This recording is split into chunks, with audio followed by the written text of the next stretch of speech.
Hello everyone. हम लोगों ने अलजेब्रिक लॉ देखा था बट अलजेब्रिक लॉ पे क्वेश्चंस नहीं देखे थे, तो आज हम लोग उसी पे बेस्ड एक क्वेश्चन देख लेते हैं जो कि AKTU में 1920 में आया हुआ है। तो ये क्वेश्चन क्या है? सो दैट ये is tautology without using truth table. अगर ट्रुथ टेबल नहीं यूज़ करेंगे तो एक ही तरीका हमारे पास बचा हुआ है जो कि है अलजेब्रिक लॉ। तो अब हम इसको सॉल्व करते हैं। पहले हम इसको लिख लेते हैं P और Q and negation of P and negation of Q or negation of R or negation of P and negation of Q और negation of P और R। अब इसको हम सॉल्व करते हैं। तो सबसे पहले हम निगेशन को सॉल्व कर लेते हैं। ये निगेशन है, इस निगेशन को अंदर ले जाएंगे। इसको हम कौन सा लॉ बोलते हैं? De Morgan law. यानी निगेशन को अंदर ले जाएंगे तो जब भी हम कॉम्प्लीमेंट, इसको कॉम्प्लीमेंट भी बोला जाता है, अगर अंदर ले जाएंगे तो सबसे पहले हम इसको सॉल्व करना स्टार्ट करते हैं। P और Q ऑलरेडी है, इसको छोड़ देते हैं। एंड निगेशन अंदर जाएगा तो निगेशन ऑफ P। अब जब निगेशन ब्रैकेट के अंदर किसी जाता है, हमें पता है डिमॉर्गन लॉ में क्या होता है कि इफ़ P और Q इसके आगे निगेशन लगता है तो ये जो इक्वल टू हो जाता है negation of P and negation of Q। तो ये और एंड में कन्वर्ट हो जाता है। तो यहाँ पे एंड किस में कन्वर्ट हो जाएगा? और में।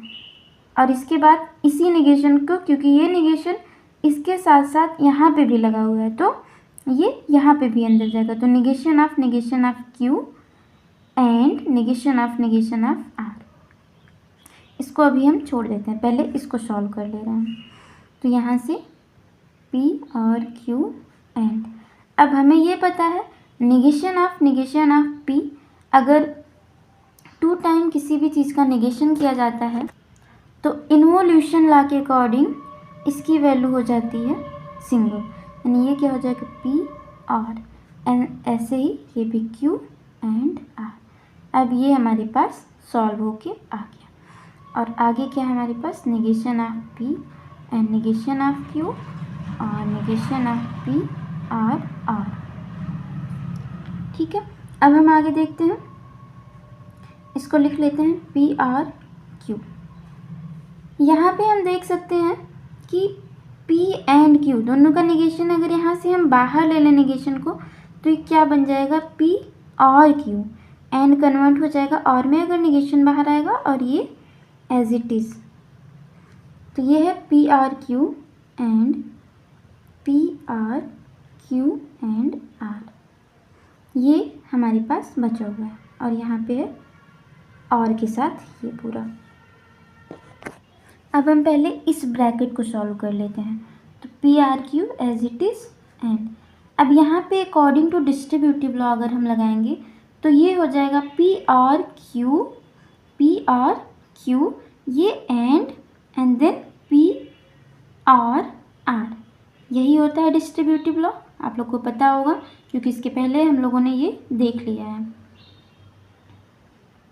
तो डिस्ट्रीब्यूटिव लॉ किस में लगाए हैं? P और Q एंड R में, अकॉर्डिंग टू डिस्ट्रीब्यूटिव लॉ।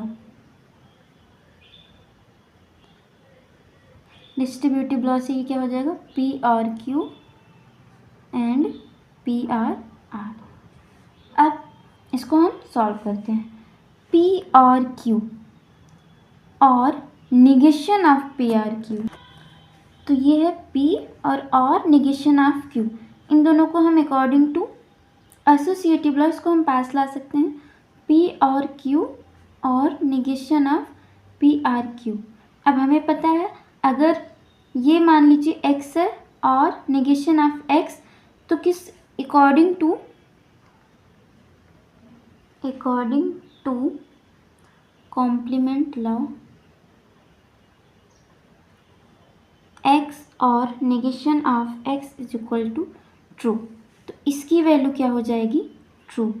तो ये और ये हट गया हमारे पास, ये पूरा और ये।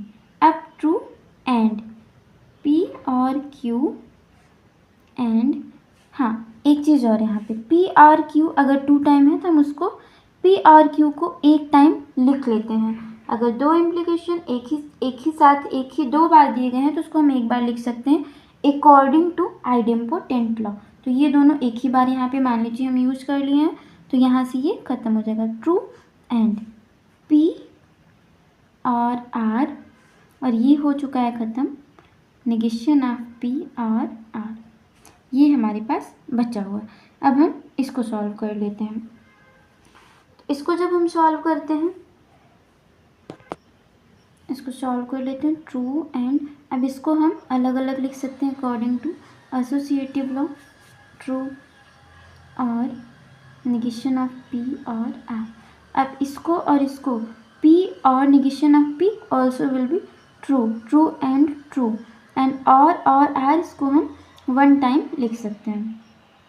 अब हमें पता है ट्रू एंड ट्रू ही होता है, ट्रू और R, तो जब भी और ऑपरेशन होता है ट्रू R, तो हमेशा ये ट्रू हो या फॉल्स, इसकी वैल्यू क्या आ जाएगी, ट्रू। और जब आंसर आउटपुट लास्ट में ट्रू आया, इसका मतलब ये जो गिवन एक्सप्रेशन है ये टॉटोलॉजी है। तो ये रहा question based on Boolean expression. अब इसके आगे हम लोग नेक्स्ट देखेंगे। Thank you.